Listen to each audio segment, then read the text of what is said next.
Bismillahirrahmanirrahim.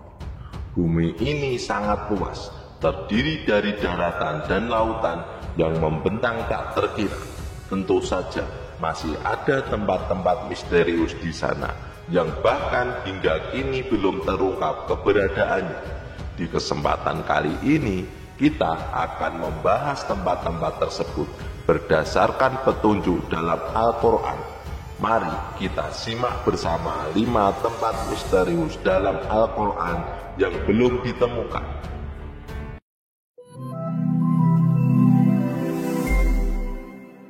Assalamualaikum warahmatullahi wabarakatuh.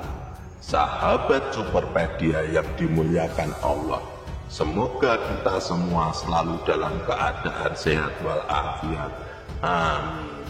Bumi kita memiliki luas sekitar 500 juta kilometer persegi, di mana 70%-nya adalah lautan, sementara luas daratannya hanya sekitar 149 juta kilometer persegi. Menurut para peneliti, manusia telah menjelajah sekitar 90% daratan, namun baru sekitar 57,8% dari lautan yang berhasil dijelajahi. Ini berarti masih ada tempat-tempat yang belum terjamah oleh manusia. Menariknya, apakah tempat-tempat yang belum terjamah tersebut merupakan salah satu dari tempat misterius yang disebutkan dalam Al-Quran dan hadis? Yang pertama, Pulau Dajjal. Banyak dari sahabat yang mungkin sudah mengetahui tentang Dajjal. Dalam hadis dan Al-Quran disebutkan bahwa Dajjal adalah salah satu dari 10 tanda besar datangnya kiamat kubra. Jika Dajjal muncul, dunia berada di ambang kehancuran besar. Dajjal dipenjara oleh Allah Subhanahu wa Ta'ala di suatu pulau misterius dan dijaga oleh makhluk yang bisa berbicara bernama Al-Jassasa. Terdapat hadis Nabi Muhammad SAW yang mengungkapkan tentang pulau ini, namun beliau tidak merincikan lokasi secara tepat, hanya memberi arahan yang menunjukkan bahwa Dajjal akan keluar dari perkampungan Yahudi di Asbahan bersama 70.000 orang Yahudi. Hadis riwayat Anas radhiyallahu anhu. Dalam riwayat lain oleh Abu Bakar As-Siddiq disebutkan bahwa Dajjal akan muncul dari arah timur, dari wilayah bernama Khurasan. Artinya tempat kemunculan Dajjal diperkirakan berasal dari sebelah timur, dekat dengan wilayah Khurasan. Saat ini Khurasan terletak di sebuah timur Iran dan merupakan nama sebuah provinsi di sana. Namun pada abad ketiga Masehi, Khurasan adalah wilayah luas yang mencakup Iran, Afghanistan, Tajikistan, Turkmenistan, Kazakhstan, dan Uzbekistan. Mengenai pulau tempat Dajjal dikurung, beberapa pendapat menyebutkan lokasinya di Pulau Socotra di Yaman, sebuah pulau yang terkenal dengan flora dan fauna unik yang tidak ditemukan di tempat lain. Beberapa orang bahkan mengaitkan Socotra sebagai Pulau Dajjal, sementara pendapat lain menunjukkan pada segitiga Bermuda. Namun, kita tidak akan membahas semua teori tersebut secara rinci di sini. Intinya, petunjuk yang ada menyebutkan bahwa tempat Dajjal dikurung adalah sebuah pulau. Orang yang pernah ke pulau tersebut dan bertemu dengan Dajjal adalah Tamim An-Dari, seorang sahabat Nabi Muhammad SAW. Tamim bertemu Dajjal secara tidak sengaja setelah kapalnya terombang-ambing selama 1 bulan dan terdampar di pulau yang tidak diketahui lokasinya. Secara logis, kejadian yang dia alami Tamim ini tidak pernah terulang lagi hingga saat ini. Maka bisa disimpulkan bahwa pulau tempat Dajjal dipenjarakan mungkin berada di lokasi yang tidak biasa, atau bahkan berada di dimensi lain sehingga sulit ditemukan. Yang kedua, Ainul Hayat atau mata air abadi. Sahabat seiman, Ainul Hayat adalah sebuah telaga atau tempat dengan mata air di mana siapapun yang meminum airnya tidak akan mati hingga hari kiamat, kecuali jika ia memohon kepada Allah untuk dimatikan. Kisah tentang Ainul Hayat ini erat kaitannya dengan dua tokoh besar, yaitu Raja Dzulkarnain dan penasehatnya, Nabiullah Khidir alaihi wassalam. Ada riwayat dari As-Salafi yang mengutip dari Imam Ali, suatu hari Raja Dzulkarnain bertanya kepada malaikat tentang cara malaikat beribadah kepada Allah. Malaikat itu menjelaskan bahwa ada malaikat yang sejak penciptaannya selalu bersujud tanpa pernah mengangkat kepalanya, karena ia tidak ingin menyia-nyiakan waktu untuk terus beribadah kepada Tuhannya. Mendengar hal ini, Raja Dzulkarnain tertarik karena ingin hidup abadi agar bisa beribadah lebih lama kepada Allah Subhanahu wa Ta'ala. Raja Dzulkarnain pun berusaha mencari telaga tersebut bersama Nabiullah Khidir alaihi wassalam dan pasukan kerajaannya. Karena akhirnya penemuan telaga itu di tempat terbitnya matahari yang digambarkan sebagai tempat yang gelap, namun bukan seperti malam hari, gelap karena adanya asap atau kabut tebal. Singkat cerita, hanya Nabi Khidir alaihi wassalam yang meminum air dari telaga tersebut, sementara Raja Dzulkarnain tidak. Maka dari itu para ulama memiliki pandangan yang berbeda. Ada yang berpendapat bahwa Nabi Khidir masih hidup hingga kini, namun ada pula yang berpendapat bahwa Nabi Khidir telah wafat. Pada abad ke-14, seorang penjelajah bernama Juan Ponce de Leon diutus oleh Raja Ferdinand Ponce de Leon untuk memimpin ekspedisi mencari mata air keabadian, atau yang dalam Islam disebut Ainul Hayat. Namun hingga akhir hayatnya, Ponce de Leon tidak berhasil menemukannya. Ia tewas setelah terkena panah dari suku pedalaman India, artinya sahabat. Tempat ini masih menjadi misteri hingga hari ini. Bayangkan, jika mata air ini benar-benar ditemukan, tentu orang-orang di seluruh dunia akan berusaha meminumnya dan tak lagi takut pada kematian. Namun, Allah Subhanahu wa Ta'ala memberikan apa yang kita butuhkan, bukan selalu apa yang kita inginkan. Yang ketiga, tembok Dzulkarnain, sahabat Superpedia yang dimuliakan Allah.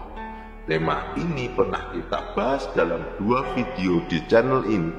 Kisah tentang tembok ini tercatat dalam Al-Quran, Surat Al-Kahfi, dan beberapa hadis sahih. Singkatnya, tembok besi yang dibangun oleh Dzulkarnain berfungsi untuk mengurung 2 kabilah perusak, yaitu Ya'juj dan Ma'juj. Tembok ini akan runtuh ketika dunia diambang kiamat, dan kaum yang terkurung di dalamnya akan menyebar serta melakukan kerusakan di seluruh dunia. Jumlah kaum Ya'juj dan Ma'juj sangatlah banyak. Diriwayatkan bahwa untuk setiap satu manusia terdapat 999 Ya'juj dan Ma'juj. Berdasarkan survei tahun 2021, penduduk bumi mencapai 7.888 miliar. Artinya jumlah Ya'juj dan Ma'juj setara dengan 7.888 miliar dikali 999. Jumlah yang luar biasa besar. Bayangkan jika mereka semua keluar bumi ini akan menjadi padat dan berdesak-desakan. Secara logika dengan jumlah sebesar itu, lubang tempat mereka berada tidak mungkin hanya sebuah pulau kecil. Dibutuhkan wilayah yang sangat luas, bahkan mungkin seluas sebuah benua. Jawaban yang paling masuk akal adalah bahwa tembok Dzulkarnain bisa saja berada di dimensi lain, atau memang sengaja Allah Subhanahu wa Ta'ala tutupi dan bedakan dari dunia manusia. Yang keempat, Jabal Khawf atau Gunung Khawf. Sahabat seiman, Sebelumnya kita telah membahas tentang pulau, telaga, dan tembok misterius. Kali ini kita akan membahas tentang tempat misterius lainnya, yaitu sebuah gunung. Kisah ini tercatat dalam sabda Nabi Muhammad SAW ketika sahabat beliau Abdullah ibnu Salam bertanya, "Ya Rasulullah, dengan apa bumi ini bisa tenang?" Rasulullah SAW menjawab, "Dengan beberapa gunung." Abdullah ibnu Salam melanjutkan, "Lalu dengan apa gunung-gunung itu dikokohkan?" Nabi Muhammad SAW menjawab, "Dengan gunung Qaf yang terbuat dari batu zamrud hijau dan birunya langit berasal dari gunung itu."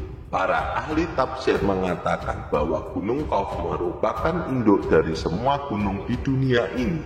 Ada beberapa pendapat tentang letak gunung Qaf. Konon Zulkarnain pernah menaiki gunung ini. Ada yang mengatakan letaknya di antara Yordania dan Arab Saudi. Namun ada pula yang berpendapat bahwa gunung ini berada di daerah Yaman atau bahkan sebelum Persia, dekat dengan tembok Ya'juj dan Ma'juj. Gunung Qaf dikatakan dihuni oleh para rijalul ghaib. Gunung Qaf dikatakan dihuni oleh para rijalul ghaib, wali-wali Allah yang berjumlah 70 orang yang menjauhi diri dari duniawi. Di sisi lain ada pendapat bahwa dekat gunung gaib ini terdapat sebuah pulau bernama Al-Hadr, tempat bertemunya arus sungai dan laut. Pulau ini dihuni oleh sosok hamba Allah yang soleh, dikenal sebagai Nabi Khidir alaihissalam. Mengenai lokasi persisnya hingga kini masih menjadi misteri yang belum atau mungkin tidak akan terpecahkan. Yang kelima, Istana Kerajaan Sulaiman. Dari segi kekayaan para sultan di Indonesia mungkin tak sebanding dengan Nabi Sulaiman, sosok raja atau nabi yang sesungguhnya kaya raya. Nabi Sulaiman berdoa, "Ya Tuhan, ampunilah aku dan anugerahkanlah kepadaku kerajaan yang tidak dimiliki oleh siapapun setelah aku. Sungguh Engkaulah yang Maha Pemberi." Al-Quran Surat Syad ayat 35. Dalam Al-Quran Surat An-Naml ayat 44 disebutkan, peristiwa ketika Balqis Ratu Saba melihat lantai istana Nabi Sulaiman dan mengira itu kolam air. Ketika hendak melangkah, dia menyingkapkan kedua betisnya. Lalu Sulaiman berkata, "Sesungguhnya ini adalah istana licin yang terbuat dari kaca." Balqis pun berkata, "Ya Tuhanku, sesungguhnya aku telah berbuat zalim terhadap diriku, dan aku berserah diri bersama Sulaiman kepada Allah, Tuhan semesta alam." Kemegahan istana Nabi Sulaiman ini bahkan tercatat dalam Al-Quran. Menurut para ahli sejarah, istana itu dibangun oleh manusia dan bangsa jin, menjadikannya sangat istimewa dan tak sebanding dengan bangunan modern masa kini. Istana Nabi Sulaiman disebut juga Solomon's Temple atau Kuil Sulaiman, sesuai dengan literatur bangsa Yahudi. Sayangnya, istana Nabi Sulaiman kini sudah runtuh. Yang tersisa hanya tembok bagian barat dari kuil tersebut. Bagi kaum Yahudi, sisa bangunan itu dikenal sebagai Wailing Wall atau tembok ratapan. Selama pemerintahan Raja Hizkia, tembok ini diperluas ke arah barat hingga ke kawasan yang kini dikenal sebagai Kota Lama Yerusalem. Pada tahun 2005, seorang arkeolog bernama Eilat Majar menemukan sisa-sisa peninggalan yang diyakini berasal dari kerajaan Nabi Sulaiman. Salah satu penemuan utamanya adalah situs pintu gerbang dengan lengkungan setinggi 18 meter yang dinamakan struktur batu melangkah. Penemuan ini memicu penggalian besar-besaran, bahkan hingga mendekati wilayah Masjidil Aqsa. Hal tersebut akhirnya memicu kemarahan umat muslim di seluruh dunia, karena dikhawatirkan penggalian tersebut dapat merusak atau merobohkan Masjidil Aqsa. 2 tahun kemudian, pada tahun 2007, ditemukan kembali reruntuhan bangunan yang diyakini sebagai bagian dari kuil Nabi Sulaiman, terletak di sebelah Masjidil Aqsa. Meskipun bangunannya terlihat hancur, para ahli sejarah yakin bahwa beberapa bagian kuil Nabi Sulaiman masih dapat diidentifikasi. Di lokasi yang sama, mereka juga menemukan peninggalan-peninggalan lain, seperti keramik dan perabotan yang telah terkubur selama ribuan tahun. Penemuan ini dianggap penting oleh para arkeolog untuk memahami peradaban dan kemajuan yang dicapai pada masa Nabi Sulaiman dan Nabi Daud alaihissalam. Bagi kaum Yahudi, kuil Nabi Sulaiman adalah simbol kekuatan dan bentuk pengakuan kepada dunia. Oleh sebab itu, sebagian pihak menduga bahwa upaya pencarian kuil Sulaiman dilakukan dengan mengorbankan Masjidil Aqsa, yang merupakan salah satu tempat suci yang dimuliakan Nabi Muhammad SAW. Wallahu a'lam bishawab. Jadi, itulah kisah tentang 5 tempat misterius dalam Al-Quran yang hingga kini belum ditemukan. Semoga kisah ini bermanfaat. Lebih dan kurangnya mohon dimaafkan. Yang benar datangnya dari Allah Subhanahu wa Ta'ala, dan kesalahan itu datangnya dari saya pribadi sebagai manusia biasa. Sampai ketemu di video selanjutnya. Saya akhiri. Wassalamualaikum warahmatullahi wabarakatuh.